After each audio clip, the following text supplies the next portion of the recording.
Nu, laba diena, atkal klausaties. Tikko gribēju, otrādi, tikko paskatījos kaut kādu mazo virsrakstiņu telefonā, bakstīju kaut kādas ziņas, un atkal kaut kas par slimību, kurai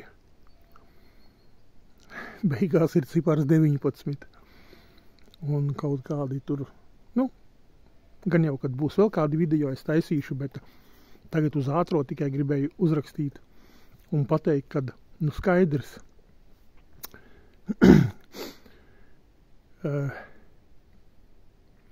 teiksim tā, atkal pasaules šitie te naudas maisi. Billi Geiti un pārējie onkolīši atkal grib, lai mēs atkal iedodam otru plecu, lai atkal saņemam atkal kādu indes devu mūsu organismā. Var sakot, tāds īsais video, bet skatīsimies, kā tur viss tālāk notiek, bet protams, jo vēl feature ir tāda, kad šī platforma, kurā es ielieku savus video, ļoti nemīl, kad par šo slimību runā, un tiklīdz ir kaut kur kaut kas, tā uzreiz apakšā pirmkārt raksta kaut kādu tur profilaksis, kas tur, kad video saistīts ar šo tēmu, un otrs ir tas, kad dzēš ārā.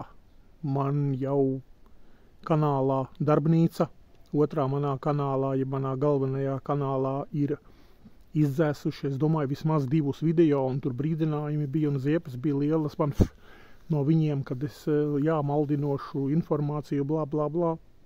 Bet, kā jūs redziet, cilvēkus dzenverzībā, cilvēkiem potē nezināmas, teiksim tā, izcelsmes žļurgu, teiksim, vai ne, un kādā veidā to liek darīt un piespiež un šantažē un tur darba vietā un obligāti un tas un viss, caur to mēs vien redzam, ka tas nav tā vien pat, ka visu šitā sūtītu uz gripas poti vai uz kaut kādu tur difterijas vai es nezinu uz kādu, ja?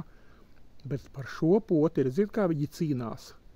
Tātad aiz šīs potes stāv, Bībele saka Sātans un viņa spēki un aiz šīs stāv Sātans. Un ļaunais, un visas ļaunās žļurgas un ķīmijas un indes, ko vada organismā. Kaut kā tā skatīsimies, kas tur notiek, bet redzot pēc to, kad viņi ir iedevuši mazu atalpas brīdi un mazu akal pauzīti un grib akal tos jau, kas potes ir paņēmuši, lai atkal tagad, otro žļurgas devu, kā saka, tie, kas nav nomiruši, lai piebeigtu līdz galam, tad atkal ir palaiduši mikrobus, baciļus, geitiņš ir atkal izkaisījis un palaidis.